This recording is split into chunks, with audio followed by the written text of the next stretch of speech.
കൃപാസനം പത്രം October 2025 part 8.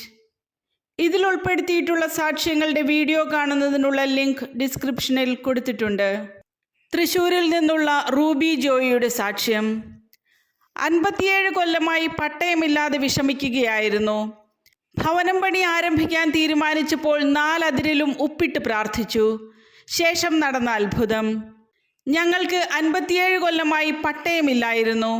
ഞാൻ കൃപാസനത്തിൽ വന്ന് ഉടമ്പടിയെടുത്ത് ഭവനം പണി തുടങ്ങുന്നതിന് മുമ്പ് ഭവനത്തിൻ്റെ 4 അതിരിലും വിശ്വാസപ്രമാണം ചൊല്ലി വെഞ്ചിരിച്ച് ഉപ്പിട്ട് പ്രാർത്ഥിച്ചു. അതിൻ്റെ ഫലമായി എനിക്ക് പട്ടയം ലഭിച്ചു. കൂടാതെ എനിക്ക് വേരിക്കോസിൻ്റെ അസുഖമുണ്ടായിരുന്നു. അല്പനേരം നിൽക്കുകയോ നടക്കുകയോ ചെയ്താൽ കാൽ കഴച്ച് പൊട്ടിപ്പോകുന്നത് പോലെ തോന്നുമായിരുന്നു. ഞാൻ വെഞ്ചിരിച്ച് ഉപ്പിട്ട് എന്നും കഴുകുമായിരുന്നു.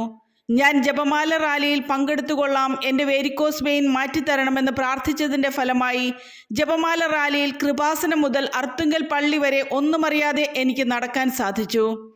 അന്ന് വീട്ടിൽ ചെന്ന് എനിക്ക് സുഖമായി ഉറങ്ങാൻ സാധിച്ചു. പിന്നീട് ഇതുവരെ വേരിക്കോസിൻ്റെ വേദന എനിക്ക് വന്നിട്ടില്ല. കൂടാതെ പരിശുദ്ധാത്മാവിൽ നിലനിൽപ്പ് കിട്ടുന്നതിന് വേണ്ടി ഞാൻ ഉടമ്പടിയിൽ നിയോഗം വെച്ചിരുന്നു. അതിനുശേഷം വിശുദ്ധ കുർബാന സ്വീകരിക്കുമ്പോൾ എനിക്ക് നാവിൽ തീ പൊള്ളുന്നത് പോലെ അനുഭവപ്പെടുന്നു.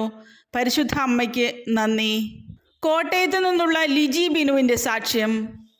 ഞരമ്പ് പൊട്ടി വെന്റിലേറ്ററിൽ കിടക്കുന്ന എൻ്റെ ഭർത്താവിൻ്റെ ഫോട്ടോ ബഹുമാനപ്പെട്ട ജോസഫച്ചനെ കാണിച്ചപ്പോൾ ഓക്കെ എന്ന് പറഞ്ഞു.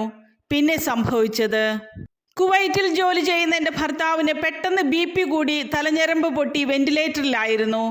ഞാൻ കൃപാസനത്തിൽ വന്ന് ഉടമ്പടിയെടുത്ത് വെന്റിലേറ്ററിലായിരുന്ന ഭർത്താവിൻ്റെ ഫോട്ടോയുമായി ബഹുമാനപ്പെട്ട ജോസഫച്ചനെ കണ്ടു. അച്ഛൻ പ്രാർത്ഥിച്ചിട്ട് ഓക്കെ എന്ന് പറഞ്ഞു.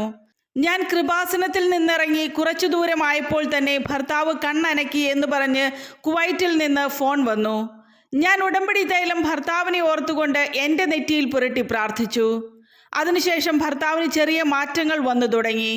ഉടമ്പടി ആരാധനയിൽ പങ്കെടുക്കുന്ന സമയത്ത് ഭർത്താവിനെ വെന്റിലേറ്ററിൽ നിന്ന് മാറ്റുകയാണെന്ന് പറഞ്ഞ് ഫോൺ വന്നു. ഭർത്താവിന് സൗഖ്യം ലഭിച്ചു. വടുതലയിൽ നിന്നുള്ള ജോൺസന്റെ സാക്ഷ്യം. ഒന്നുകിൽ ബാഡ്ജ് അനുവദിച്ചു തരണം, അല്ലെങ്കിൽ നിയമം എടുത്തു മാറ്റണമെന്ന് ഞാൻ ഉടമ്പടിയിൽ നിയോഗം സമർപ്പിച്ച് പ്രാർത്ഥിച്ചു. ഉടനടി മാതാവ് ചെയ്തത്. ഒരു ഓട്ടോ ഡ്രൈവറായ എനിക്ക് വണ്ടി ഓടിക്കുന്നതിന് ബാഡ്ജ് വേണമായിരുന്നു. 10ാം ക്ലാസ് പാസ്സായാലേ ബാഡ്ജ് കിട്ടുകയുള്ളൂ. എനിക്ക് ബാഡ്ജ് ഇല്ലാത്തതിനാൽ നിരന്തരം പോലീസ് പിടിച്ച് ഫൈൻ ഇടുമായിരുന്നു. ഞാൻ ഉടമ്പടിയിൽ ഒന്നുകിൽ ബാഡ്ജ് കിട്ടണം, അല്ലെങ്കിൽ ആ നിയമം എടുത്തു മാറ്റണം എന്ന് പറഞ്ഞ് നിയോഗം വെച്ചു. അതിനുശേഷം ബാഡ്ജ് വേണ്ടെന്ന നിയമം വരികയും ഭയപ്പെടാതെ ഓട്ടോ ഓടിക്കാനും സാധിക്കുന്നു. കൂടാതെ എൻ്റെ കാൽമുട്ടിന് താഴെ 1 രൂപയുടെ വലിപ്പത്തിൽ മാസങ്ങളായി പുഴുക്കടി പോലെ ഉണ്ടായിരുന്നു. ഞാനത് ചൊറിഞ്ഞു പൊട്ടിക്കുമായിരുന്നു. ഞങ്ങൾ ബഹുമാനപ്പെട്ട ജോസഫച്ചനെ കണ്ട് പ്രാർത്ഥിച്ചതിൻ്റെ ഫലമായി ഒരാഴ്ചയ്ക്കുള്ളിൽ വ്രണം സൗഖ്യമായി. എൻ്റെ 35 വർഷമായ മദ്യപാനവും മാറിക്കിട്ടി. ബഹ്റൈനിൽ നിന്നുള്ള അഗസ്റ്റിൻ ഡേവിസിൻ്റെ സാക്ഷ്യം. ഡിസംബർ 8 കൃപാസനം മാതാവ് സ്വപ്നത്തിൽ വന്ന് അത് ഞാൻ നടത്തിത്തന്നാൽ പോരെ എന്ന് ചോദിച്ചു. എൻ്റെ കമ്പനിക്ക് ബിസിനസ് കുറവായിരുന്നു. റൺ ചെയ്യുന്നുണ്ടെങ്കിലും പ്രോഫിറ്റ് ഒന്നുമില്ലായിരുന്നു.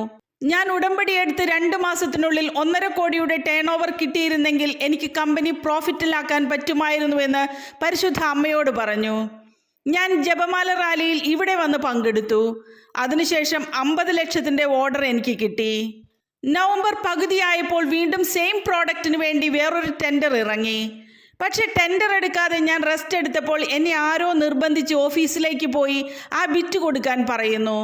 1 കോടി കിട്ടാൻ മാർഗമില്ലാത്തത് കൊണ്ട് ഞാനൊരു ലോട്ടറി ടിക്കറ്റ് വാങ്ങി. അതിനുശേഷം സ്വപ്നത്തിൽ ഒരു ഗ്രേ കളർ ഡ്രസ് ഇട്ട സ്ത്രീ വന്ന് നിനക്ക് എന്തെങ്കിലും വിഷമമുണ്ടോ എന്ന് ചോദിച്ചു. ഞാനൊരു ലോട്ടറി എടുത്തിട്ട് അത് അടിക്കണമെന്ന് പറഞ്ഞു. മാതാവ് അത് ഞാൻ തന്നാൽ പോരെ എന്ന് ചോദിച്ചു. ഞാൻ എടുത്ത ടെൻഡറിൽ 1 കോടിയുടെ ഓർഡർ ലഭിച്ചു. പരിശുദ്ധ അമ്മ 1.5 കോടിയുടെ ടേൺ ഓവർ നൽകി കമ്പനി ലാഭത്തിലാക്കി. നോർത്ത് പറവൂർ കൂട്ടുകാടിൽ നിന്നുള്ള റോഷന്റെ സാക്ഷ്യം. ഉടമ്പടി പുതുക്കി നിബന്ധനകൾ തീക്ഷ്ണമായി ചെയ്തപ്പോൾ സമയചുരുക്കത്തിൻ്റെ ഉടമ്പടി പ്രതിഭാസം ഞാനും നേരിട്ട് അനുഭവിക്കുകയായിരുന്നു. ഞാൻ ഹോട്ടൽ മാനേജ്മെൻറ്റ് കഴിഞ്ഞ് വിദേശത്ത് പോകുന്നതിന് വേണ്ടി IELTS പഠിച്ചെങ്കിലും കിട്ടിയ സ്കോർ വെച്ച് പോകാൻ സാധിക്കില്ലായിരുന്നു. ഇംപ്രൂവ് ചെയ്യാൻ സാമ്പത്തിക ബുദ്ധിമുട്ട് മൂലം സാധിച്ചില്ല. ഞാൻ കൃപാസനത്തിൽ വന്ന് ഉടമ്പടി എടുത്ത് പ്രാർത്ഥിച്ചു. ആ സ്കോർ വെച്ച് അപ്ലൈ ചെയ്തെങ്കിലും എല്ലാം റിജക്ഷൻ ആയിക്കൊണ്ടിരുന്നു. അങ്ങനെ ഒരു ഏജൻസി UK സജസ്റ്റ് ചെയ്യുകയും ആ കോഴ്സിന് അപ്ലൈ ചെയ്യുകയും ഓഫർ ലെറ്റർ വരികയും ചെയ്തു. എഡ്യൂക്കേഷൻ ലോണിൽ അപ്ലൈ ചെയ്തിട്ട് തടസ്സങ്ങളായിരുന്നു. ഞാൻ ഉടമ്പടി പുതുക്കി തീക്ഷ്ണമായി ഉടമ്പടി നിബന്ധനകൾ പാലിച്ചു. ബഹുമാനപ്പെട്ട ജോസഫ് അച്ഛനെ കണ്ട് പ്രാർത്ഥിച്ചു. അതിൻ്റെ ഫലമായി എഡ്യൂക്കേഷൻ ലോൺ ലഭിക്കുകയും സുഹൃത്തുക്കളും ബന്ധുക്കളും സഹായിക്കുകയും ചെയ്തതിൻ്റെ ഫലമായി എനിക്ക് UK പോകാൻ സാധിച്ചു. കാസർഗോഡ് വെള്ളരിക്കുണ്ടിൽ നിന്നുള്ള ജോസിൻ്റെ സാക്ഷ്യം. ഉടമ്പടി എടുത്തപ്പോൾ കുരുക്കുകൾ ഓരോന്നായി മാതാവ് അഴിക്കുകയായിരുന്നു. 12 വർഷത്തെ നിയമ പോരാട്ടത്തിനൊടുവിൽ വകുപ്പ് മന്ത്രി തന്നെ കൈവശരേഖ കൈമാറുകയായിരുന്നു. ഞാൻ താമസിക്കുന്നത് പ്ലാന്റേഷൻ ഭൂമിയിലായിരുന്നു. ആ ഭൂമിയുടെ ഭൂനികുതി സ്വീകരിക്കുന്നത് കളക്ടർ നിർത്തിവെച്ചു. ആ സമയത്ത് ഒരു പൊസിഷൻ സർട്ടിഫിക്കറ്റ് കിട്ടാതെ ബാങ്കിൽ നിന്ന് ലോൺ എടുക്കാനോ ഒന്നിനും പറ്റില്ലായിരുന്നു. പല പ്രാവശ്യം നിവേദനങ്ങൾ തയ്യാറാക്കി സംഘടനാ രൂപത്തിൽ തന്നെ മന്ത്രിമാരുടെയും ഉദ്യോഗസ്ഥന്മാരുടെയും MLAമാരുമായി നിരവധി ഓഫീസുകൾ കയറിയിറങ്ങി. മാസത്തിൽ ഒരിക്കൽ വീതം തിരുവനന്തപുരത്ത് പോയിക്കൊണ്ടിരുന്നു. എന്നിട്ടും ഫലമില്ലായിരുന്നു. വീണ്ടും വകുപ്പ് മന്ത്രിയുടെ ആളുകളുമായി പോയി അത് നടപ്പിൽ വരുത്താമെന്ന് ഏതാണ്ട് തീരുമാനിച്ച സമയത്താണ് 3 പേർ ആ ഭൂമിക്കെതിരെ സ്റ്റേ കൊടുത്തിട്ടുണ്ട് എന്നറിയുന്നത്. വീണ്ടും വകുപ്പ് മന്ത്രിയുടെ ആളുകളുമായി പോയി അത് നടപ്പിൽ വരുത്താമെന്ന് ഏതാണ്ട് തീരുമാനിച്ച സമയത്താണ് 3 പേർ ആ ഭൂമിക്കെതിരെ സ്റ്റേ കൊടുത്തിട്ടുണ്ടെന്നറിയുന്നത്. 12 വർഷമായ നിയമ പോരാട്ടത്തിനൊടുവിൽ ഞങ്ങൾ കൃപാസനത്തിൽ വന്ന് ഉടമ്പടിയെടുത്ത് പ്രാർത്ഥിച്ചതിൻ്റെ ഫലമായി കൃപാസനം മാതാവ് അതിൻ്റെ കുരുക്കുകളെല്ലാം അഴിച്ച് വകുപ്പ് മന്ത്രി തന്നെ വന്ന് ഞങ്ങൾ 154 പേർക്ക് കൈവശരേഖകൾ തന്നു. പത്തനംതിട്ടയിൽ നിന്നുള്ള രേഷ്മയുടെ സാക്ഷ്യം.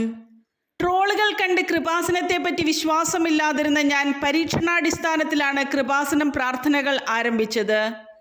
മെറിറ്റ് നോക്കാതെ അനുഗ്രഹിക്കപ്പെട്ട സാക്ഷ്യം. ഞാൻ DLEDന് പഠിക്കുന്ന സമയത്ത് ഒരുപാട് പഠിച്ചിട്ടും ജോലിയും വരുമാനവും ഒന്നും ആകാത്തതിൽ വളരെ വിഷമമായിരുന്നു. ആ സമയത്ത് എൻ്റെ സഹോദരൻ പറഞ്ഞതനുസരിച്ച് അയർലൻഡിലെ കുറച്ച് യൂണിവേഴ്സിറ്റികളിൽ ബയോടെക്നോളജിക്ക് വേണ്ടി വെച്ചെങ്കിലും എല്ലാം റിജക്ഷനായി. പിന്നെ ഒരു സുഹൃത്ത് കൃപാസനം മാതാവിനെ കുറിച്ച് പറഞ്ഞപ്പോൾ ഞാൻ പറഞ്ഞു, എങ്കിൽ എനിക്ക് ഒരു ഓഫർ ലെറ്റർ റെഡിയാക്കി തരാൻ പറ്റുമോ എന്ന് ചോദിച്ചു.